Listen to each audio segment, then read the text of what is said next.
This conference will now be recorded. अद्य सोमवासरः अथवा इन्दुवासरः अश्विन शुद्ध द्वितीया अश्विन नहीं चैत्र वैशाख शुद्ध द्वितीया दिनांक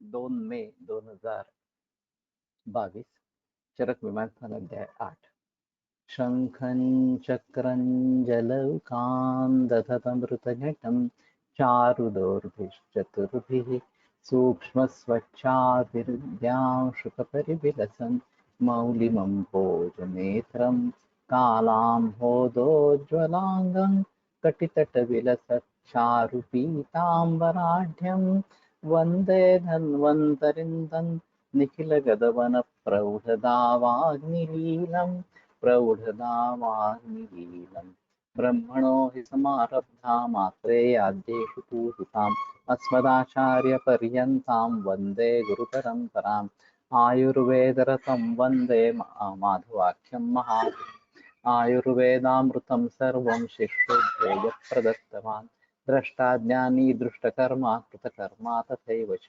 अध्यापको धृतश्रेष्ठो महान् संशोधकस्तथा गुणैरेतैः समुदितैः यत्कार्यं ततनोद्धितः समृद्ध्यर्थं हि कार्यस्य वयं नु प्रयतामहे सरस्वत्यै नमो यस्याः प्रसादात् पुण्यकर्मभिः बुद्धिदर्पणसङ्क्रान्तं जगदध्यक्षमीक्षते आत्रेयं प्रथमं वन्दे आयुर्वेदजगद्गुरुम् आयुर्वेदामृतं सर्वं गृहीत्वा हि सुरेश्वरात् अग्निवेशादिकेभ्यो यत् प्रेच्छत्मुनि सत्तमः प्रथमं तन्त्रकर्तारम् अग्निवेशं नमाम्यहम्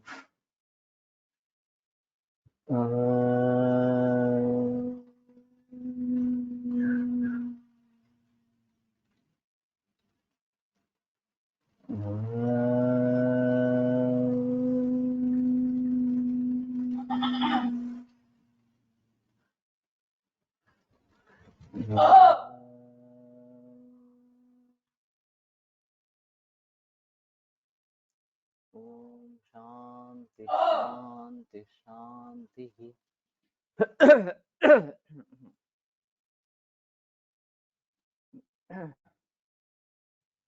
अथ उपालम्भः उपालम्भो नाम हेतुर्दोषवचनम् यथा पूर्वम् अहेतुः हेत्वाभासः व्याख्याताः।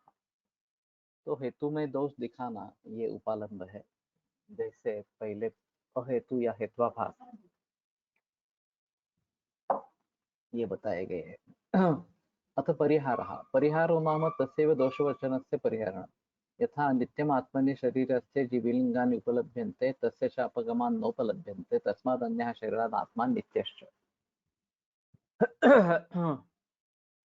तो शरीर भिन्नत्व ये हेतु जो वहां पे दिया गया था वो छोड़कर नित्यम् आत्मनि शरीरस्य जीवलिङ्गानि उपलभ्यन्ते। तो जीवलिंगों का लिंगों की उपलब्धि होना ये आत्मा शरीरस्थ है ये बताने वाला है। तस्य च अपगमान् नोपलभ्यन्ते और वो दूर जाने से ये लक्षण नहीं दिखाई देते हैं। तस्मात् अन्यः शरीरात् आत्मा नित्यश्च और इसलिए आत्मा शरीर से भिन्न और नित्य इस प्रकार का है। प्रतिज्ञा हानि प्रतिज्ञा हानिर्नाम सा परिगृहीतां प्रतिज्ञां पर्यनुयुक्तो यत् परित्यजति यथा प्राक् प्रतिज्ञां कृत्वा नित्यः पुरुषः इति पर्यनुयुक्तो सः अनित्यः इति। तो प्रतिज्ञा हानि का मतलब है कि जो पहले प्रतिज्ञा की गई है उसके बाद उसको सवाल अगर पूछे जाते हैं पर्यनुयुक्तः यत् परित्यजति वो छोड़ देता है। यथा पहले प्रतिज्ञा कहता है कि पुरुष नित्य है और पूछने पर कहता है कि ठीक है अनित्य है इस प्रकार से। तो इस प्रकार का प्रतिज्ञा का छोड़ देना ये वास्तव में निग्रह स्थान है। अथा अभ्यनुज्ञा नाम सा यहाँ इष्टानिष्ट अभ्युपगमः। अभ्यनुज्ञा इसका मतलब है इष्ट और अनिष्ट दोनों मान्य कर लेना। तुम चोर हो ऐसा कहने पे तुम भी चोर हो इस प्रकार से कहना ये अपना मैं चोर नहीं हूं ये सिद्ध नहीं करता।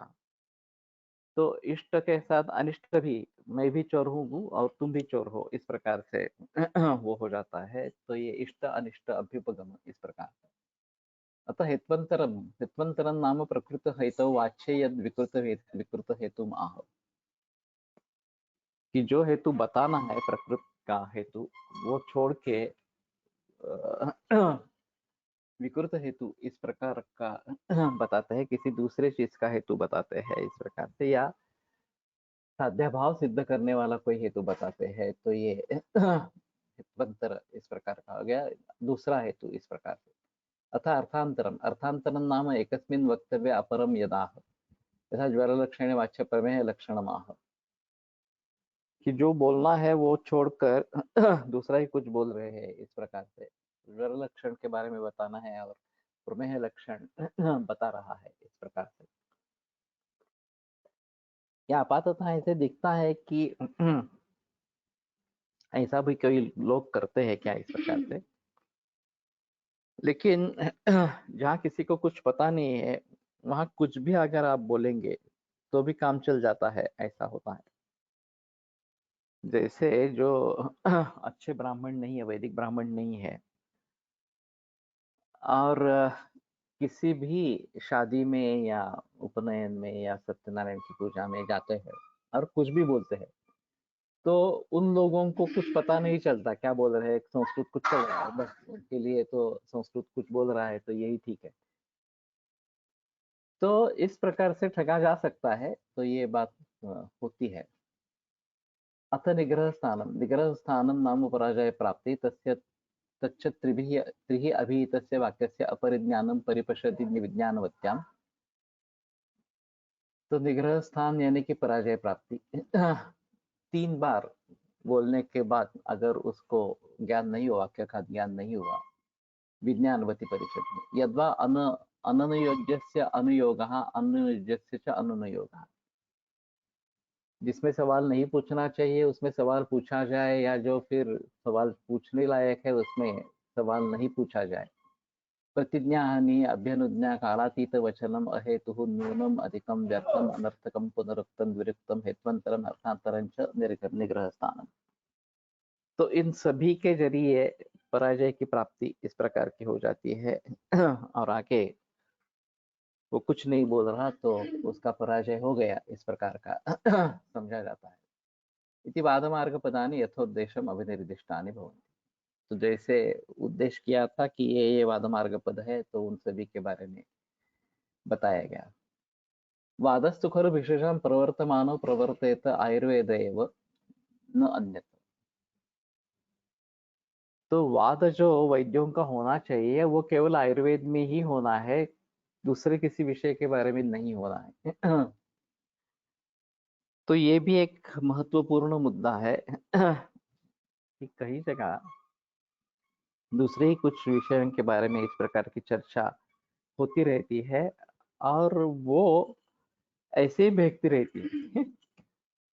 मुझे याद है अशोक परांजपे ने एक बार इस प्रकार का वाद शुरू किया था, बोनस होना है नहीं होना है, कितना होना है, ये पूरा दिन तक वाद चलता रहा। बोनस का क्या संबंध है आयुर्वेद से? किसी दूसरे से बोल रहा था, लेकिन इस प्रकार की स्थिति हो सकती है। अगर करना ही है तो आयुर्वेद में बात करो, बाकी विषय में मत। हाँ,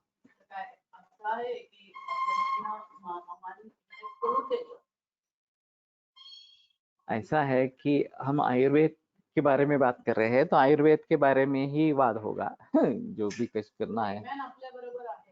हाँ हाँ, अगर आयुर्वेद के बारे में है, वैद्यक के बारे में है तो ठीक है। अगर उस विषय को छोड़कर किसी दूसरे विषय से हो जिससे कुछ भी संबंध वैद्यक या आयुर्वेद से नहीं हो, तो न करना ही बेहतर इस प्रकार का है। और फिर हमें कितनी जानकारी है, हमें कितना अनुभव है, उसको कितनी जानकारी है, उसको कितना अनुभव है, इन सभी मुद्दों के आधार पर बात करना है नहीं करना है वगैरह वगैरह बातें सोचनी है। अत्र हि वाक्य प्रतिवाक्य विस्तराः केवलाश्च उपपत्तयः सर्वाधिकरणेषु।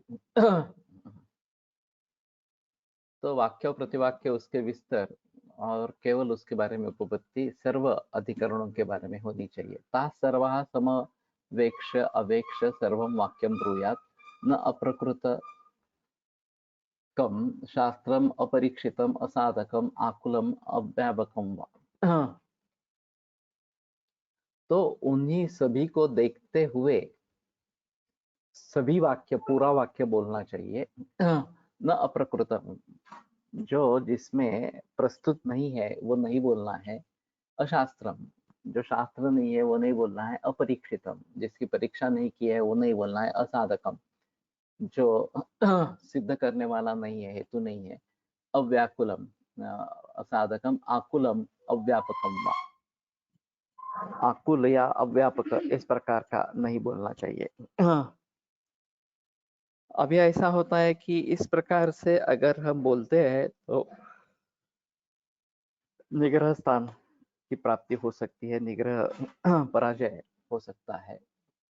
तो सजग रहकर इस प्रकार से हम कुछ भी नहीं बोले, ये ध्यान में रखना बहुत जरूरी इस प्रकार का है। और खास करके जो प्रतिनिविष्ट परिषद हो, हमारे खिताब लोग बैठे हैं यहाँ पे, वहां पे ये बहुत इसके बारे में सजग होना जरूरी इस प्रकार का रहेगा। अपने अपने क्षेत्र में अगर बोल रहे हो तो ज्यादा कुछ परेशानी की बात नहीं है, लेकिन जहाँ दूसरे लोग बैठे हो, प्रतिनिविष्ट परिषद हो, वहां तो ये बात ध्यान में रखनी बहुत जरूरी है। सर्वम च हेतुमत ब्रूयात, जो भी कहना है वो कारणों के साथ कहना है। एक प्रकार से कार्य कारण भाव उसमें होना चाहिए। हेतुमन्तो ही अकलुषाः सर्वे एव वादविग्रहाः चिकित्सिते कारणभूताः। तो जो हेतु से युक्त इस प्रकार के अकलुष, निर्मल, स्वच्छ, सर्व एव वाद विग्रह चिकित्सिते कारणभूताः, वो वाद विग्रह चिकित्सा में कारणभूत है। प्रशस्त बुद्धि वर्धकत्वात्, ये प्रशस्त बुद्धि को वर्धन करने वाला है। इसलिए सर्वारंभ सिद्धिम ही आवहत्य अनुपहतः बुद्धि, और अनुपहत बुद्धि जो है वो सर्व आरंभ की सिद्धि, सर्व कर्मों की सिद्धि निर्माण करती है। ये भी एक महत्वपूर्ण वाक्य रहेगा, जनरल स्टेटमेंट है कि अनुपहत इस प्रकार की अगर बुद्धि है तो सभी कार्यों की सिद्धि कराने वाली इस प्रकार की है। तो कहने का तात्पर्य अर्थ ये है कि अभी इस प्रकार से संभाषा के विषय आते रहते हैं या विवाद के विषय आते रहते हैं, और खास करके जब हम एलोपैथी के डॉक्टर के साथ बात कर रहे हैं तो वो अभिनिष्ट होने की संभावना सबसे ज्यादा इस प्रकार की है। तो ऐसी हालत में वो इसके ऊपर क्या सोचेगा, ये ध्यान में रखते हुए उसका पहले से ही उत्तर हमारे पास तैयार हो, इसी प्रकार से उसके साथ बात करनी है, बात करना है। नहीं तो फिर ये पराजय प्राप्ति होती है इस प्रकार से। मेरी बहस हुई थी एक ऑन्कोलॉजिस्ट के साथ, ऑन्को सर्जन था एक्चुअली, कि एक बार ट्यूमर बन गया तो वो मिटेगा नहीं, उसको काटना ही पड़ेगा, या केमोथेरेपी देनी पड़ेगी, रेडिएशन देना पड़ेगा। मेरा कहना था कि नहीं, ऐसी स्थिति नहीं है। जो जिस प्रकार से निर्माण हुआ है ये अगर हम मालूम कर लेते हैं तो उसको रिवर्ट बैक हम कर सकेंगे, तो फिर से चला जाएगा। तो ये बात उसकी समझ में ही नहीं आ रही थी कि बगैर मारे, बगैर कैंसर सेल का विनाश किए हुए ये मिट कैसे सकेगा। तो मैंने कहा कि अगर जो चीज निर्माण हुई है उसका नाश होना भी पॉसिबल है, जिस प्रकार से निर्माण हुई है उसको अगर हम भली भांति समझेंगे तो उसका नाश कैसा करना है ये इसके बारे में हम सोच सकते हैं। और वैसे स्वभाव परमवाद के अनुसार त्यागाद विषम हेतु नाम समानाम चोपसेवनात् विषमानानुबंधन्ति गायन्ते धातवः समाम, ये बात बताई गई है। और चंद इस प्रकार के अनुभव है कैंसर के मरीजों में कि ट्यूमर पूरी तरीके से खत्म हो गया, नष्ट हो गया इस प्रकार से। बहुत बहस के बाद उसने ये बात मान ली कि तुम कह रहे हो ये सच्चाई है, लेकिन फिर भी क्राइटेरिया क्या होगा फिर? हमारे लिए तो क्राइटेरिया है कि ट्यूमर साइज कम हो गया और ये मार्कर जो है सुधर गए इस प्रकार से। मैंने कहा वो हमारा क्राइटेरिया नहीं हो सकता, क्योंकि हम सेल को मार नहीं रहे हैं। हम उसको जीने नहीं देंगे, मारेंगे नहीं, लेकिन जीने नहीं देंगे इस प्रकार से। तो ये भी उसके लिए आश्चर्य की बात थी, इस प्रकार की भी कोई सोच हो सकती है ऐसा। तो बोले ठीक है, कम से कम बढ़ना नहीं चाहिए। मैंने कहा वो भी नहीं बता सकते हम कि उसकी एक रफ्तार है बढ़ने की। हाँ, वो पहले कम होगी, फिर भी वो बढ़ता रहेगा, और फिर हम सोचेंगे कि अरे बढ़ रहा है, क्लिनिकली पेशेंट अच्छा है, लेकिन रिपोर्ट्स अच्छे नहीं आ रहे हैं इस प्रकार से, ट्यूमर बढ़ रहा है या मार्कर्स बढ़ रहे हैं। तो इससे गलतफहमी हो सकती है कि नहीं नहीं डिसीज प्रोग्रेसिव है इस प्रकार से। नहीं तो ऐसा समझ लेना चाहिए कि डिसीज प्रोग्रेसिव है, लेकिन इम्यूनिटी कम प्रोग्रेसिव है, इम्यूनिटी इतनी बड़ी नहीं है कि वो डिसीज के ऊपर काबू पाए, और इसलिए डिसीज बढ़ रहा है ऐसा दिख रहा है। जर आयुर्वेदाप्रमाणे असं विचारलं की कॅन्सर हा साध्य कष्टसाध्य असाध्य आहे, तर तुम्ही त्याचं उत्तर काय द्याल? अवस्थांवरती है, वो किस अवस्था में डिटेक्ट होगा उसके आधार पर साध्यासाध्यता का निश्चय होगा। अब हमारे साध्यासाध्यता के निकष और उनके साध्यासाध्यता के निकष, इसमें अंतर हो सकता है। म्हणजे समजा संधिशूल आहे, अंगात आहे, तर मेंटेन करणार आहे, एवढंच तो सांगतो किंवा कष्टसाध्य आहे. तसं काय सांगाल नवीन रोगांच्या बाबतीत? कुठलं कॅन्सर एक जस्ट हे झालं म्हणून वही मैं बता रहा हूँ कि अवस्थाओं को देखकर ही बताना पड़ेगा, साध्य होगा नहीं होगा वगैरह वगैरह इस प्रकार से। हम शुरू में मानते ही नहीं है साध्य है इस प्रकार से, क्योंकि डिसीज फ्री स्टेट कभी भी समाप्त हो सकती है। 10 बरस के बाद, 15 बरस के बाद भी डिसीज दोहरा जाता है, रोग वापिस आता है। तो डिसीज फ्री इंटरवल कितना मिलेगा, ये उसकी यशस्विता का गमक है। लेकिन मान लीजिए कि अगर ये 5 ईयर सर्वाइवल रेट रखते हैं एलोपैथी में, और हमारे हिसाब में 10-15 बरस अच्छे निकल गए, तो फिर भी हमारी चिकित्सा अच्छी है, फिर भी हम ज्यादा यशस्वी है, ये बात होनी चाहिए इस प्रकार से। तो ये बहस चलती रहेगी, और क्योर कर लेंगे क्या, नहीं करेंगे क्या, वगैरह वगैरह इस प्रकार से बातें हो सकती है। कल योगा जोशी सर का देहांत हो गया। उन्होंने एक बड़ी सभा में इस प्रकार का ऐलान किया था कि कोई भी एक कैंसर का मरीज जो भली भांति ट्रीट हो गया हो, दुरुस्त हो गया हो, वो मेरे सामने लाओ। और उनका कहना था ऐसे एक भी से केस आयुर्वेद में नहीं है इस प्रकार से। वास्तव में हमारे पास है इस प्रकार के केसेस। अभी ज्यादातर केसेस में बायोप्सी अगर जिसमें नहीं की गई है, एफएनएसी नहीं की हुई है, तो अच्छा सक्सेस मिलता है, ट्यूमर चला जाता है। लेकिन अब ये बताएंगे कि नहीं नहीं ये बिनाइन हो सकता है, कैंसर होगा ही नहीं, तुमने बायोप्सी नहीं की है तो प्रूफ कहाँ है कि कैंसर था इस प्रकार से। कुछ ही केसेस ऐसे हैं कि जिनमें निश्चित रूप से ये कैंसर था और फिर भी ठीक हुआ। बहुत सारे मरीजों में कैंसर वैसे ही रहा, पेशेंट अच्छी तरीके से जी लिया पेशेंट ने। तो इसको सक्सेस मानना है नहीं मानना है, ये एक बात होती है।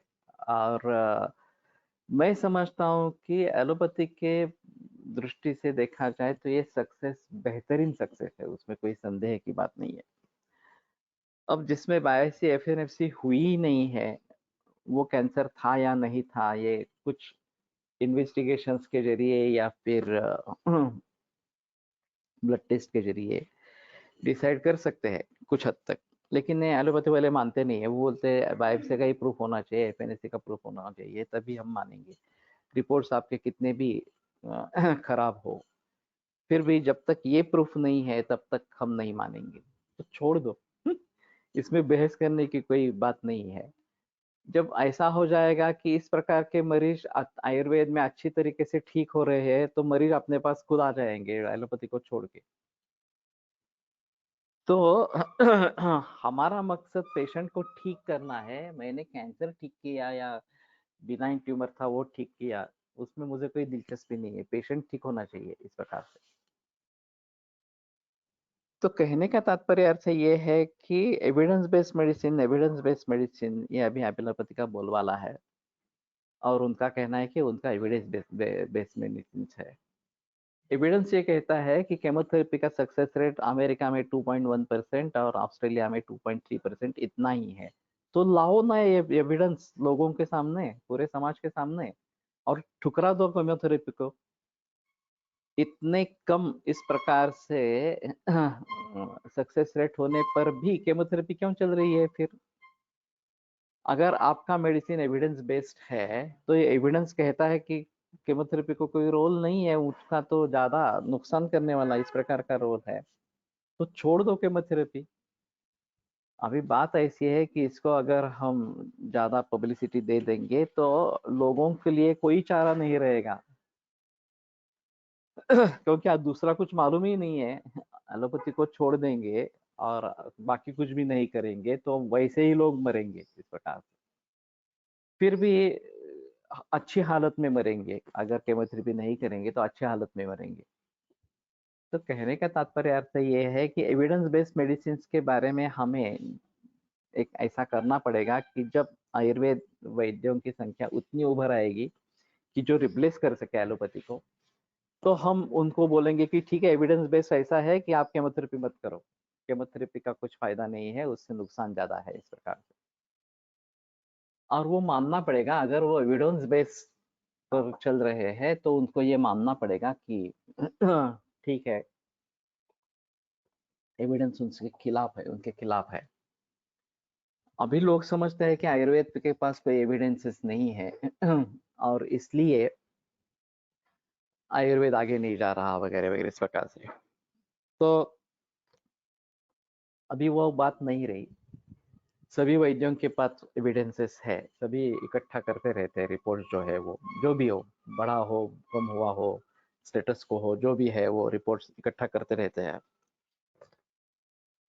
हाल ही में ये मर्म चिकित्सा के बारे में बिंदु माधव कट्टे सर के स्मरण में पुणे में एक वर्कशॉप हुआ था, या 2 दिन की संगोष्ठी हुई थी। तो उसमें मैंने ब्रेन ट्यूमर के 2 केसेस प्रेजेंट किए थे, जिनमें कुछ भी एलोपैथी नहीं की थी। ट्यूमर है इतना डायग्नोसिस हुआ और फिर हमारी ट्रीटमेंट चली इस प्रकार से, और ट्यूमर कम होता गया। ये तो अभी हमारे पास एविडेंस है। जो 4-6 सेंटीमीटर इस प्रकार का ट्यूमर था, वो अभी 0.8 एंड 1.5 सेंटीमीटर इतना कम हो गया, 2015 से लेकर 2022 तक इस प्रकार से। तो आपको ट्यूमर अपने आप नष्ट हो सकता है, कम हो सकता है, इसके लिए अगर एविडेंस चाहिए तो ये एविडेंस है अभी आपके सामने। अब बात ये सकती है कि ये मेनिंजियोमा था या ग्लायोब्लास्टोमा या एस्ट्रोसाइटोमा था, मैलिग्नेंट था, नॉन मैलिग्नेंट था, हमें लेना देना नहीं है। ट्यूमर था और कम हो गया, उसके जो सिम्टम्स थे खास करके आपस मार के वे, वो बंद हो गए, और आदमी अच्छी तरह से जी रहा है। और क्या चाहिए हमें इसके आगे? तो अभी ये जो बहस हुई थी कि ट्यूमर कम कैसे होगा, होगा ही नहीं वगैरह वगैरह इस प्रकार से, तो हमारे पास एविडेंस है कि नहीं, ट्यूमर कम होता है, उसमें कोई संदेह की बात नहीं है। तो कहने का मतलब ये है कि हमें एविडेंसेस कलेक्ट करते रहने चाहिए। और वो एलोपैथी के लोगों को दिखाने के लिए है इस प्रकार का होगा। समाज में क्या चाहिए? समाज को रिजल्ट चाहिए कि ठीक है, ट्यूमर था, कम होता गया, और फिर ये उसके जो लक्षण थे वो चले गए। ठीक है, वो एलोपैथी को छोड़कर आपके पास आ जाएंगे। तो वैद्यों की संख्या, अच्छे वैद्यों की संख्या बढ़ेगी और इस प्रकार के अनुभवों की संख्या बढ़ेगी, तो अपने आप समाज हमारे तरफ झुक जाएगा। तो दूसरा ये एविडेंस वगैरह करने का कुछ भी जरूरत नहीं है इस प्रकार से। लेकिन फिलहाल दोनों तरीके से प्रयास करते रहने चाहिए। जो एविडेंसेस है वो लोगों के सामने रखना और भली भांति चिकित्सा करते रहना ये आवश्यक इस प्रकार का रहेगा। तो सर्वारंभ सिद्धि भी आवहते अनुपहता बुद्धि एक अच्छा वाक्य है कि अनुपहत इस प्रकार की बुद्धि यह सर्वारंभ सिद्धि लाके देती है आपको। तो बुद्धि अनुपहत होनी चाहिए। अब उपघात बुद्धि का किस किस प्रकार से होता है ये एक अलग सोचने का विषय इस प्रकार से है। लेकिन विरुद्ध शास्त्रों से इस प्रकार से उपहत अगर बुद्धि हो जाती है तो काफी मुश्किल इस प्रकार की पड़ सकती है। एक ज्येष्ठ एमडी पॅथॉलॉजी आहेत, त्यांचा मोठ्या बहिणीला सीए युटरस झाला. त्यांनी फक्त ऑपरेट करून घेतले, केमो एटसेट्रा काहीच केले नाही आणि 6 वर्ष झाली ती ठीक आहे. केमो रेडिएशनने रुग्ण अधिक खराब होतो हे त्यांचे निरीक्षण आहे. त्यांनी आतापर्यंत जवळच्या नातेवाईकांना केमो घेण्यापासून परावृत्त केले आहे. ठीक है, उसके साथ में अगर वो आयुर्वेद को जोड़ेंगे तो अच्छा रहेगा इस प्रकार से। तो कुछ पॉजिटिव ट्रीटमेंट रहेगी और खास करके कारणों को टालना ये बात उनके समझ में आई तो अच्छा हो सके तो उनका नाम शेयर करो। पुणे के है तो कांटेक्ट कर सकते हैं इस प्रकार से। अभी केमो ब्रेन ये एक नया उभर आ रहा है। केमोथेरेपी के जरिए ब्रेन मेटास्टेसिस होता है, एलोपैथी में प्रूव हो गया है। और वो नो होने के लिए क्या करेंगे ये सोच रहे हैं वो लोग इस प्रकार से। लेकिन ये सिद्ध हो गया है कि केमोथेरेपी से ब्रेन में मेटास्टेसिस होता है। किसी भी रोग के केमोथेरेपी के लिए किसी भी कैंसर के लिए केमोथेरेपी करेंगे तो ये भी एविडेंस बेस्ड उनके खिलाफ है। ये तो एलोपैथी वालों ने ही ढूंढा है और देखा है। औरंगाबाद से आहेत डॉक्टर जिंदानी। कोशिश करते हैं अगर बात हो सकती है उनसे तो अभी एलोपैथी में चंद डॉक्टर है इस प्रकार से, बीएम हेगड़े से लेकर डॉक्टर अरविंद कुलकर्णी और काफी अन्य डॉक्टर्स है जो ये मानते हैं इस प्रकार से। और वो अपने अपने तरीके से बताते भी रहते हैं ऐसा है। फिर भी ऐसा होता है कि केमोथेरेपी नहीं लेनी है तो क्या करना है ये एक बड़ा सवाल हो जाता है। और उसके बारे में अगर दूसरा कोई अल्टरनेटिव उनके सामने नहीं है तो फिर दिक्कत वाली बात हो सकती है। या बहुत ही एडवांस कैंसर है और राहत मिलने के लिए उनके हिसाब से केमोथेरेपी चाहिए वगैरह वगैरह इस प्रकार से, तो दिक्कत वाली बात इस प्रकार की हो सकती है। इमानि खलु तावदिह कानिचित् प्रकरणानि विशजां ज्ञानार्थम उपदेक्षामः। तो कुछ इस प्रकार से प्रकरण वैद्यों के ज्ञान के लिए मैं यहाँ पे, हाँ, मैं अनुपहत बुद्धि के बारे में बात कर रहा था।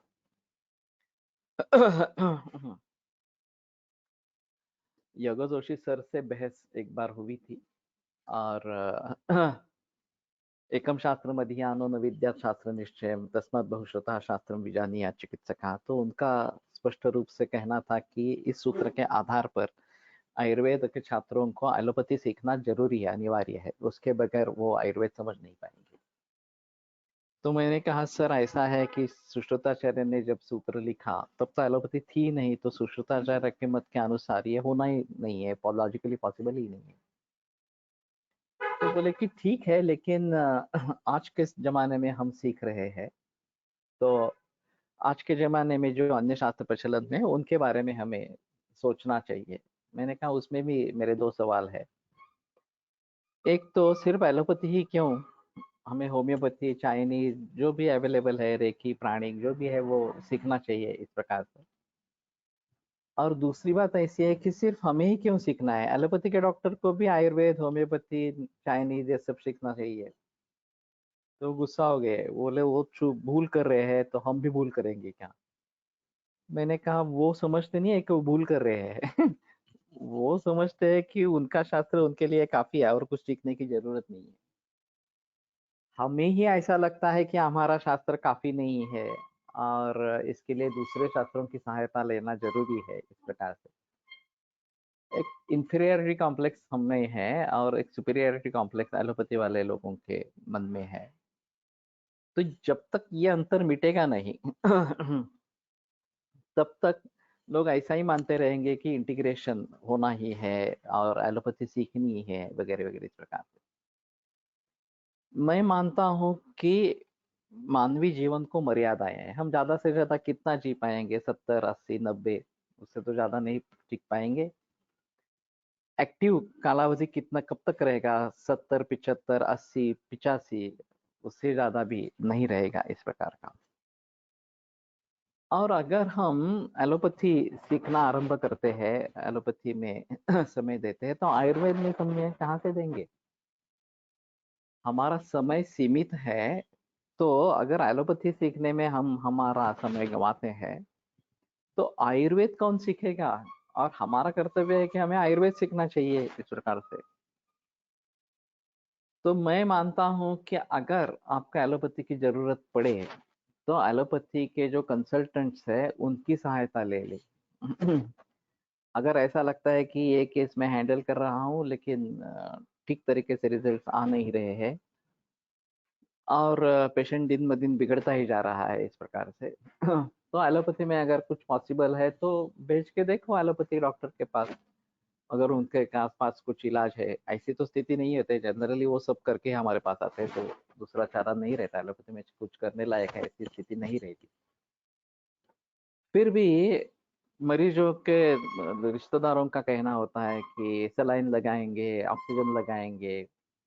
तो कहता हूँ ठीक है, अगर आपको लगाना है तो लगाओ, लेकिन उसका कुछ फायदा नहीं है, कैंसर की ट्रीटमेंट है ही नहीं और कंडीशन इतनी बेकार है कि ये सब करने से मरीज सुधरेगा ऐसी कोई स्थिति नहीं है। फिर भी आपको करना चाहते हो तो आप जाइए, एलोपैथी में जाइए, एडमिट कराइए, सलाइन लगाइए, ऑक्सीजन लगाइए, जो भी करना है करो, मुझे कोई इतराज नहीं है उस प्रकार का।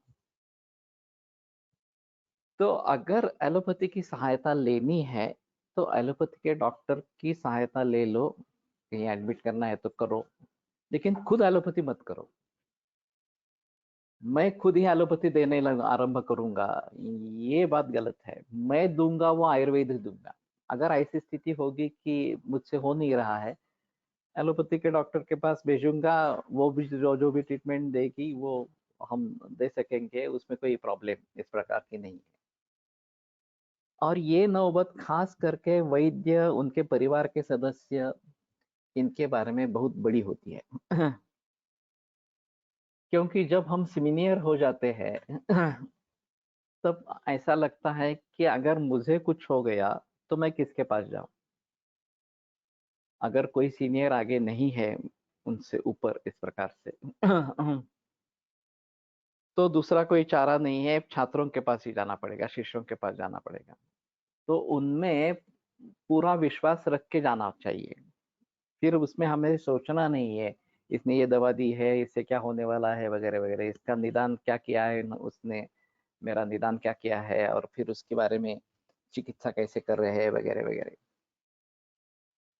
तो ये विकल्प मन में नहीं आने चाहिए। पूरा विश्वास रखकर अगर छात्र की अगर हम ट्रीटमेंट ले रहे हैं तो पूरे विश्वास के साथ उसकी ट्रीटमेंट लेनी है, ये बात होती नहीं है।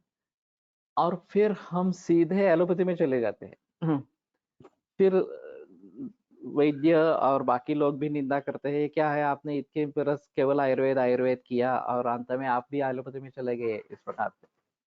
और बड़े बड़े नाम हैं इसमें, बापू नानल से लेकर विलास नानल, और बड़े बड़े लोगों ने अंत में एलोपैथी ली है इस प्रकार से। अब ये लेना बरोबर बराबर है या गलत है, ये एक अलग बात इस प्रकार की रहेगी। तो मैं मानता हूं कि हमें खुद एलोपैथी नहीं करनी चाहिए, ये हमारा निश्चय होना चाहिए। अगर बेबसी में एलोपैथी लेनी पड़ेगी इस प्रकार से, तो उसका हमें दुख रहेगा, ये उसके बारे में संदेह नहीं है। हमारी कोशिश तो यही रहेगी कि हम आयुर्वेद ही करते रहेंगे इस प्रकार से। लेकिन जो बहुत नजदीकी रिश्तेदार इस प्रकार के होते हैं, उनके बारे में हमारा जजमेंट ठीक नहीं आ सकता, ऐसी भी बात हो सकती है। असं नाहीये, आता आपण काही डेंटल गोष्टी किंवा गोष्टीला पण अपुरे पडतो, ते अमान्य करून कसं चालेल? काय काय काय डेंटल तुम्ही म्हणता की सगळ्याला आयुर्वेद घ्यायला पाहिजे, पण आता काही गोष्टी अशा आहेत की आता समजा दातांची ट्रीटमेंट आहे, त्याला आपण अपुरे पडतोय, ठीक है ना।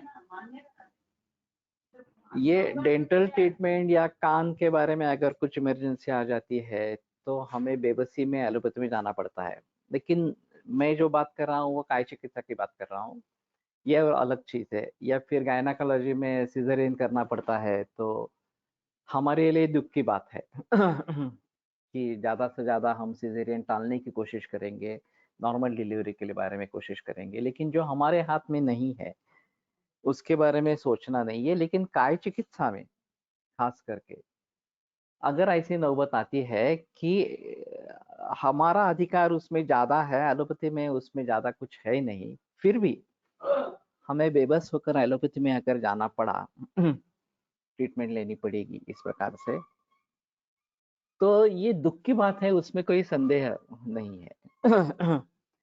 लेकिन लोग दोनों तरीके से कोसते हैं। अगर आप एलोपैथी लेते हैं तो बोलते हैं क्या है, आपने इतने बरस पूरा जीवन आयुर्वेद की प्रचार प्रसार में किया और लोगों को आयुर्वेद ही दिया, और फिर अंत में आपने एलोपैथी ले ली इस प्रकार से। और अगर हम नहीं लेते हैं और मर जाते हैं, आयुर्वेद करते करते मर जाते हैं इस प्रकार से। स्वधर्मे निधनम श्रेष्ठा, एक मुहावरा है कि अपने ही धर्म में निधन श्रेष्ठ है, इस प्रकार से कि दूसरे किसी में धर्म में जाकर इस प्रकार से करने से। हाँ हाँ, निधनच होता है। अब वो धर्म की बात है, स्वधर्म में धर्म परिवर्तन करने के लिए कोई बहस कर रहा है और धमका दे रहा है, धमकी दे रहा है कि नहीं तो हम तुम्हें मार डालेंगे, तो कहना है कि नहीं, हम स्वधर्म में ही मर जाएंगे तो भी चलेगा, लेकिन धर्मांतर नहीं करना है। और संभाजी महाराज से लेकर काफी उदाहरण इसके बारे में प्रख्यात है, मशहूर है। फिर भी ऐसी स्थिति में अगर वैद्य की मृत्यु होती है, जो एलोपैथी को ठुकरा कर केवल आयुर्वेद में रहता है इस प्रकार से, तो भी लोग तानाशाही करते हैं, क्या है अपनी जान गंवा दी इस प्रकार से, और फिर क्या मतलब है इतना अभिनिवेश रखने का। सबसे बेहतर जान है कि अगर प्राण ही नहीं रहेंगे तो आगे क्या करेंगे। तो लोग किसी ना किसी प्रकार से आपको टोकने वाले हैं, ये बात सही है। जिनको खुद ध्येय नहीं है, कुछ भी करने के लिए तैयार है, उनके लिए हम इस प्रकार से चिंतित हो जाए, ये बात सही नहीं है। तो जो व्यक्ति ध्येयासक्त है वही इस बात को समझ सकता है कि इसमें दुख क्या है और ये टालने के लिए हमें क्या करना चाहिए। तो सबसे अहम मुद्दा यही रहेगा कि हमारी पूरी कोशिश इसमें होनी चाहिए कि हम आयुर्वेद में ही चिकित्सा करते रहेंगे। और अगर इस प्रकार की नौबत आती है, कई बार ऐसा होता है कि मरीज कोमा में चले जाते हैं और फिर रिश्तेदार जो निर्णय लेंगे वो उस निर्णय के अनुसार कार्यवाही होती है, तो फिर एलोपैथी में दाखिल कर देते हैं। एक बार व्यक्ति कोमा में चली गई तो फिर एलोपैथी में दाखिल कर देते हैं और पूरी ट्रीटमेंट एलोपैथी की हो जाती है इस प्रकार से। तो ये भी नहीं होना है। बहुत सारे वैद्यों ने बता के रखा है अपने रिश्तेदारों को, कुछ मत करो, मुझे कुछ करना है तो आयुर्वेद में ही कुछ करो, नहीं तो मुझे मरने दो इस प्रकार से। लेकिन ये हुआ नहीं है। जब संन्यास में चले जाते हैं तो उनको पता नहीं चलता कि क्या हो रहा है, तो रिश्तेदार जो है वो बहस में आके एलोपैथी के शरण में जाते हैं। जनरली कुछ नहीं होता है, वहां भी मृत्यु ही होती है, लेकिन फिर भी ऐसा होता है कि हमने पूरे प्रयास किए, ये समाधान रिश्तेदारों को होता है। तो मैं निकला था अनुपहत बुद्धि। एलोपैथी से हमारी बुद्धि अगर उपहत हो जाए तो हम आयुर्वेद के बारे में सोचना भूल जाएंगे। ये सबसे बड़ा नुकसान है आयुर्वेद वालों का, और वो नहीं होना चाहिए। अगर एलोपैथी आप समझ लेते हैं, लेकिन आपके खुद के विचार जो आयुर्वेद के बारे में है उसमें कुछ भी क्षति नहीं आती है, और वो उसी तरीके से आप करते रहते हैं, तो आप एलोपैथी के जो दोष है वो निकाल सकेंगे, और उसमें जो लैक्यूना है उस लैक्यूना को बताते रहेंगे इस प्रकार से। तो लेकिन आपका ज्ञान अच्छा होना चाहिए, आपका अनुभव अच्छा होना चाहिए, तभी आप अगर आप एलोपैथी थोड़ी फार सीख लेते हैं, जान लेते हैं, तो ठीक है। केवल एलोपैथी जानकर आयुर्वेद ट्रीटमेंट करना ये गलत बात है इस प्रकार से। और फिलहाल जो प्रचलन है उसी प्रकार का है। व्हाट्सएप में इतने सारे ग्रुप्स है, और कोई मरीज डालता है कि ये, कोई वैद्य डालता है ये इस प्रकार का मरीज है, ये निदान है एलोपैथी में, कि उसके ऊपर बहुत सारे वैद्य लिख देते हैं ये ट्रीटमेंट दे दो, ये ट्रीटमेंट दे दो वगैरह इस प्रकार से। यहाँ आयुर्वेद का निदान होना जरूरी है, ये कोई भी सोचता नहीं है। निदान पंचक क्या है उस रगण का, वो डालने वाला व्यक्ति भी नहीं बताता, और उसको उत्तर जवाब देने वाले भी कोई पूछते नहीं, अरे निदान पंचक क्या है, इसका अवस्था क्या है, साध्य साध्यत्व किस प्रकार का है, और फिर ट्रीटमेंट के बारे में क्या सोचना है। तो यह उपहत बुद्धि का परिणाम है कि हमारी बुद्धि एलोपैथी से उपहत हो गई, हम आयुर्वेद के बारे में सोच ही नहीं रहे, और फिर ये सिद्धि कैसे प्राप्त होगी। तो सर्वारंभ सिद्धि ये जो बात बताई गई है वो अनुपहत बुद्धि है तो प्राप्त होगी, नहीं तो ये प्राप्त नहीं होगी। तो एक थोड़ा सा ऐसा रहेगा कि आदान प्रदान हो रहा है, शेयरिंग हो रहा है, मैं कर नहीं रहा तो किसी को और मालूम है तो वो बताएंगे वगैरह वगैरह। इतने हद तक ये ठीक है, मैं मानता हूँ, लेकिन सिर्फ यही तरीका है ये तो बात नहीं है। तो हमें अच्छी तरीके से जानकारी लेनी है आयुर्वेद की दृष्टि से, आयुर्वेद का निदान करना है, और फिर उसके आधार पर चिकित्सा क्या हो सकती है बताना है। फिर शायद ये बताने की जरूरत भी नहीं रहेगी अगर उसमें से मुद्दे उभर आते हैं कि ये दोष है, ये दोष है, ये दूष्य है, ये अवस्था है, ये रोग है वगैरह वगैरह, तो रास्ता दिखाई देगा। अगर हम उस प्रकार से सोचेंगे ही नहीं तो डिफिकल्ट सिचुएशन इस प्रकार की हो जाएगी। तो ये बात ध्यान में जरूर इस प्रकार से रखनी है। ज्ञानपूर्वकम ही कर्मणाम समारंभम प्रशंसन्ति कुशलाः, ये भी बहुत महत्वपूर्ण बात है कि कर्म का समारंभ जो है, आरंभ जो है, वो ज्ञान पूर्वक ही होना है। कुशल लोग इसी प्रकार के कर्म की प्रशंसा करते हैं। तो यस्य कस्य तरोर्मूलम येन केनचित् उद्धृतम यस्मै कस्मै प्रदातम यम यद्वा तद्वा भविष्यति, ये नहीं है अपेक्षित इस प्रकार से। कुछ भी दे दिया फिर भी कुछ में सफलता पा गई, मिल गई, और फिर हम बड़े आनंदित हो गए, अरे वाह मुझे बहुत अच्छा यश मिल गया वगैरह इस प्रकार से। तो यदृच्छया समापन्नम उत्पार्य विश्वजात काय वैद्यमानी निहंति अनितायशाम, अष्टांग संग्रह का श्लोक है कि यदृच्छा से किसी एक रुग्ण में चिकित्सा, हाँ, सिद्धि प्राप्त हुई, यश मिल गया, तो ये वैद्यमानी हो गया कि मैं अच्छा वैद्य हूं, मैंने इतना अच्छा इलाज किया वगैरह वगैरह। निहंत्याशु शतानी अनियतायुषाम, वो सैकड़ों लोगों को मार देता है जिनका अनियत आयुष इस प्रकार का है। तो जो हुआ है उसके बारे में मुझे पूरी जानकारी होनी चाहिए कि इस प्रकार से हुआ है ये कार्य, और उसी प्रकार से सभी रोगों के बारे में सोचकर ज्ञानपूर्वक ही कर्म होना चाहिए इस प्रकार से. पासआउट होणाऱ्यापैकी 2% BAMS आयुर्वेद प्रॅक्टिस करतात. या 2% पैकी ग्रंथाला धरून चिकित्सा करणारे, प्रयत्न करणारे 10 ते 20% असतील फक्त. तो इसी स्थिति में सुधार लाना है ना.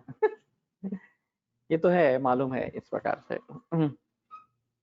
और इसीलिए ये जो ऑनलाइन है वाचन, इसीलिए गुरुकुल है, इसीलिए वैद्यों के पास जाना है, प्रैक्टिस सीखनी है.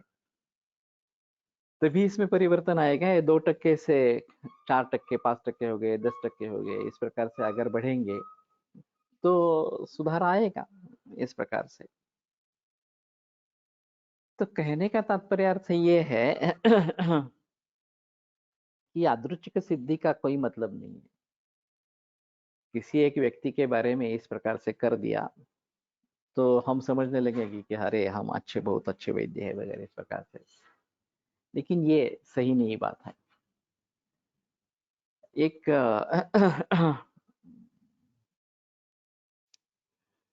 अभी याद नहीं है, नाम नहीं याद आ रहा. लेले, आरडी लेले, जसलोक अस्पताल के प्रमुख इस प्रकार. उनके आयुर्वेद और एलोपैथी, आयुर्वेद एंड एलोपैथी ऐसे एक किताब है, बड़ी किताब है इस प्रकार. उन्होंने उनको वैलिडेटरी सेक्शन में बुलाया था वाजीकरण सेमिनार के लिए. और वैलिडेटरी तो अंत में होता है, उसके बाद किसी का व्याख्यान नहीं होता. मैं तो बहुत नया नया था, ये 1982 की बात है. और फिर उन्होंने जो शुरुआत की कि ये वाजीकरण ऐसी कुछ होता ही नहीं है, ये सब मानसिक है. जो एलोपैथी का मत है इस प्रकार से. इसमें औषधियों का कोई संबंध नहीं है, जो बिल्कुल आयुर्वेद के खिलाफ इस प्रकार की बातें चल रही थी. फिर बाद में उन्होंने कहा कि किसी व्यक्ति को जैकपॉट लग गया. और फिर उसने देख लिया कि अरे मैं गुरुवार था, ये इस प्रकार का नक्षत्र था, और मैंने इस प्रकार के कपड़े पहने थे और इसलिए मुझे जैकपॉट लग गया. अब उसके हिसाब में ये शायद सच्चाई होगी, लेकिन ये अगर दोहरा सकते हैं तो ही उसको साइंस कहेंगे, नहीं तो ये कावळा बसायला फांदी तुटायला इस प्रकार से, काकतालीय न्याय से ये हो जाएगा इस प्रकार से. तो इसको साइंस नहीं कहते. whatever is reproducible, having a perfect causative relationship वगैरह वगैरह, उसी के बारे में ये सोच सकते हैं कि ये. और ये उदाहरण उन्होंने दिया आक्टे सर के बारे में. नानल सर ने आक्टे की ट्रीटमेंट की ल्यूकेमिया की, और वो काफी अच्छे हो गए. 6 बरस के बाद उनका देहांत हो गया, लेकिन उसका कारण उन्होंने किया हुआ अपथ्य ये था. फिर भी 6 बरस तो अच्छे निकल गए जब ये तुरंत मरने वाले थे इस प्रकार से. तो ये सिद्धि जो है वो उनका कहना था कि ये यादृच्छिक सिद्धि है, ये कोई सोच समझ कर किया हुआ इस प्रकार का नहीं है. और साइंस होना है तो ये सोच समझ कर होना चाहिए. फिर आगे चलकर उन्होंने कहा कि दूध और फल इकट्ठा नहीं लेना है, ऐसा आयुर्वेद बताता है. तो आसान है कि दूध और फल इकट्ठा खाओ. अगर कुछ दुष्परिणाम नहीं दिखते हैं तो खाते रहो, अगर दुष्परिणाम दिखते हैं तो बंद करो. तो ये सात्म्या और हिता हितक की गलत है इसमें. तो मेरे मन में आया था कि मैं गटार का पानी आपको लेके लाके देता हूँ, हर रोज पीते जाओ. अगर तकलीफ होती है तो बंद करो. नहीं होती है तकलीफ तो पीते रहो. इसी प्रकार का रहा ये. तो फिर ये मुझे बाद में कैंसर के सेमिनार में मिले, और हम दोनों साथ में थे. उन्होंने वहां पे बहस शुरू की कि ये वमन जो है वो केवल स्टमक वॉश है इस प्रकार से। मैंने कहा स्टमक वॉश नहीं है, हमारे हिसाब में केवल स्टमक से निकलता नहीं है, सभी दोष स्टमक में आते हैं और फिर निकाल दिए जाते हैं। तो बोले मुझे दिखाओ ना कि एनाटॉमिकल रिलेशन दिखाओ कि कैसे आते हैं स्टमक में। मैंने कहा देखो ऐसा है, ये आयुर्वेद का शरीर है एनाटॉमी हमारी नहीं, एनाटॉमी आपकी है वो गुस्सा हो गए कि एनाटॉमी हमारी नहीं है इस प्रकार से। मैंने कहा यहाँ पे श्वित्र या कुछ है हाथ के ऊपर है और उसके वो मन दे दिया कुष्ठ है और वो ठीक हो गए, ये आपको हम दिखा सकते हैं अब कार्य कारण भाव क्या है आप समझ लीजिए अपने हिसाब से, एनाटॉमी के हिसाब से होता है तो होता है, नहीं होता तो नहीं होता है। हमारे हिसाब में कोष्ठ शाखा गति है, शाखा में से दोष कोष्ठ में आते हैं और बाहर निकाले जाते हैं, बस हमारे हिसाब में यही ठीक है, बाकी कुछ करने की जरूरत नहीं। तो कहने का तात्पर्य अर्थ ये है कि इस प्रकार की बहसें होती रहेगी और ज्ञानपूर्वक ही कर्म होना चाहिए तभी उससे जो सिद्धि होगी उसके बारे में कोई संदेह इस प्रकार का नहीं होगा कि ये कैसा हुआ क्या हुआ, उसके पीछे कार्यकारण भाव अच्छी तरीके से होगा। हमारी मुसीबत है कि हमारा कार्यकारण भाव युक्ति प्रमाण पर ऊपर निर्भर है, एक कारण है और कार्य है, एक कार्य है, इस प्रकार का नहीं है, बहु कारण योगजन्य भाव है। और सभी कारणों को भली भांति समझ लेना तभी कार्य को समझ पाएंगे, और ये नहीं होता है तो हम भूल करेंगे। तो इतने सारे भावों को भली भांति उसके बारे में जजमेंट होना और फिर उससे जो निर्माण हुआ कार्य है उसके बारे में जजमेंट होना, ये दोनों चीजें आवश्यक इस प्रकार की है।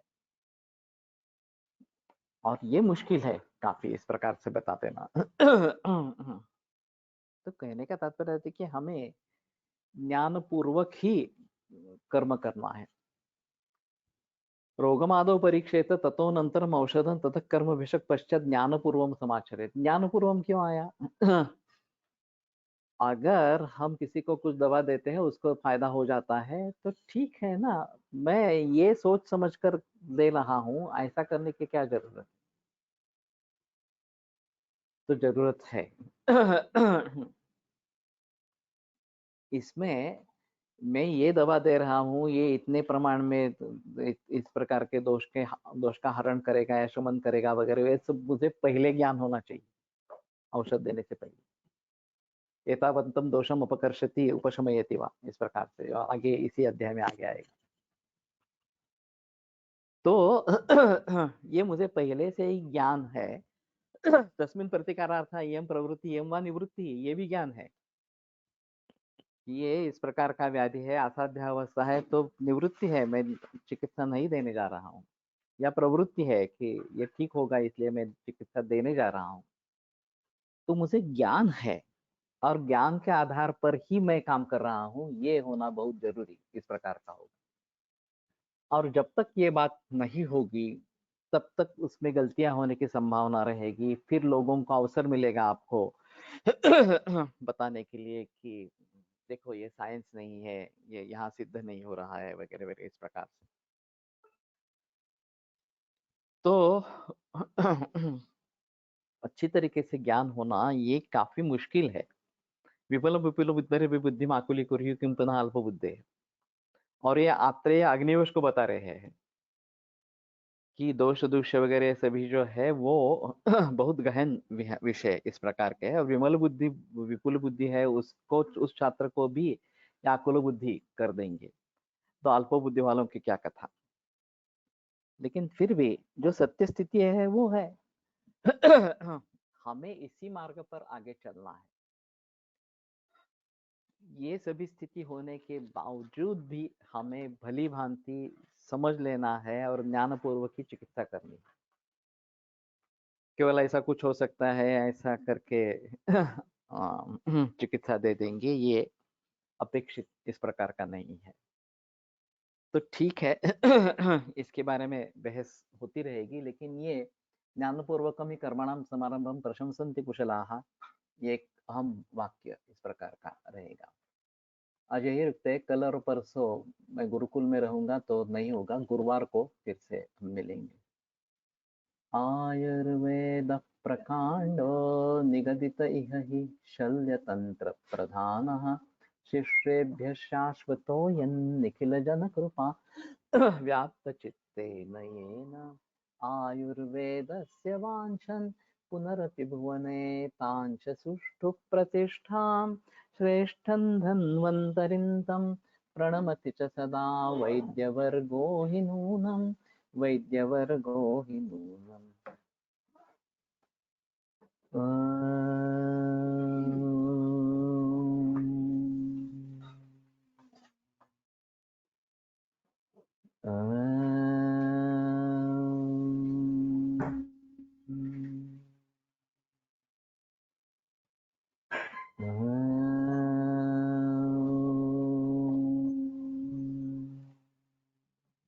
ओम शांति शांति शांतिः। विरम्यते व्याख्यान व्यापार गुरुवासरे पुनरपि मिलिष्यामः।